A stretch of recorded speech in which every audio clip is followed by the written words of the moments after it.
Bonjour à toutes et à tous, nous sommes sur le Salon des entrepreneurs de Lyon et j'accueille sur notre plateau Nathalie Bobin, bonjour. Bonjour. Alors vous êtes une personne multicasquette, multifonction au sein en tout cas de l'Union des Mousquetaires, l'enseigne Les Mousquetaires avec tous les intermarchés etc. qu'on connaît très bien.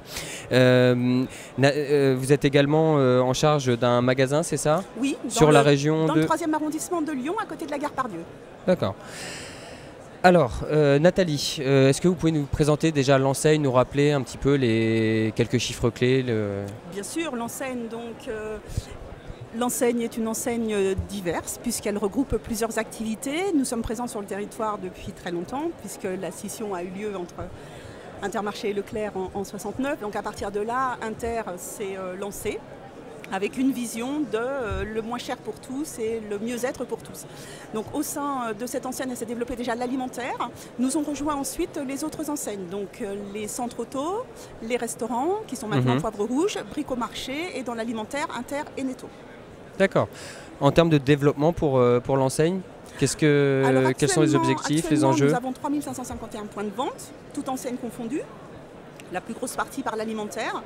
Et là, le plus gros enjeu, en fait, c'est le développement des intermarchés express, donc enseignes que nous avons installées dans le centre de Lyon avec mon mari depuis presque 2 ans. Avant, nous étions sur un intermarché contact en zone Charente. Et là, donc, actuellement, nous avons 48 points de vente sur le territoire national. Le développement se situe à 200 points de vente à fin 2018. J'avais une question par rapport au fonctionnement parce que vous êtes, on va dire, à mi-chemin entre la franchise, les coopératives. Est-ce que vous pouvez nous éclaircir un petit peu sur ce sujet-là? Alors, on dit souvent qu'on est franchiseur-franchisé, pas vraiment franchise parce que nous n'avons pas de droit d'entrée. Quand on parle d'apport sur le site institutionnel, c'est en fait pour situer une fourchette minimum d'apport financier nécessaire pour une enseigne donnée. Et c'est l'apport que va demander la banque pour effectuer le montage d'un dossier financier, c'est-à-dire 30% du rachat d'une affaire. Quels sont les avantages, les spécificités, les avantages, inconvénients d'entreprendre au sein d'une coopérative selon vous? Moi, je n'y vois que des avantages, puisque ça fait 10 ans que j'y suis avec mon mari et que si nous poursuivons dans cette voie, c'est parce que nous en sommes convaincus. L'avantage principal, c'est que d'être au sein d'un groupement d'hommes, nous sommes tous des chefs d'entreprise, avec des égos très forts. Donc, de temps en temps, on avance fort et ça, c'est vraiment très intéressant. Ce qui est passionnant, c'est quand on a la chance de pouvoir devenir associé du groupement. Un homme, une voix, qu'on ait un point de vente, 10 points de vente, des petits points de vente, des gros points de vente, peu importe. On est tous égaux, un homme, une voix.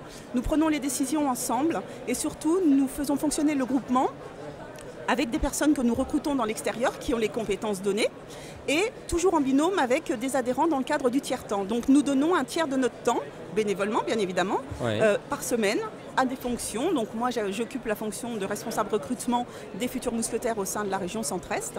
Et nous évoluons, nous partageons, nous échangeons et surtout le grand avantage c'est que on parle d'indépendance dans l'interdépendance, il y a cette force qui nous rejoint tous et tous les supports, tous les outils nous sont mis à disposition mais on n'a qu'à actionner nous, ils ne nous sont jamais imposés.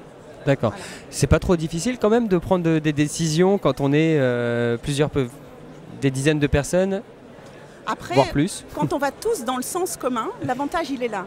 Et ce qui est intéressant justement, c'est d'entendre les arguments de chacun et d'avancer. Mais comme on prend tous les décisions pour le bien de tous, à un moment donné, le vote, il avance. Et au moins, on le fait sereinement et il est accepté.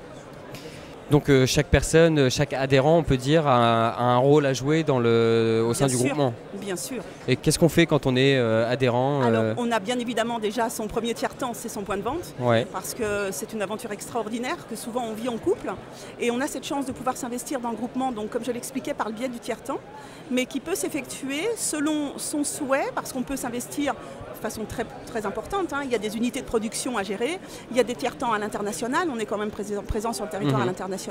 Sur le territoire régional, il y a quand même plein de postes. On a des bases qui sont frais, les bases secs, les bases marchandises générales. Donc chaque adhérent va prendre des responsabilités. Et vous pouvez également ouvrir d'autres magasins? Bien sûr. C'est même recommandé. C'est même recommandé, c'est même un souhait. Vive le business. Oui, bien sûr. Non, c'est vraiment très intéressant. Super, écoutez, merci beaucoup Nathalie Bobin. Je rappelle que vous êtes en charge du recrutement pour l'Union des Mousquetaires et également directeur général de la SAS Ovalie. Exactement. Merci. Donc, moi je souhaite surtout la bienvenue à tous les futurs mousquetaires qui veulent venir et surtout bon vent à tous les chefs d'entreprise parce qu'à l'heure actuelle, même si c'est difficile, c'est une belle aventure.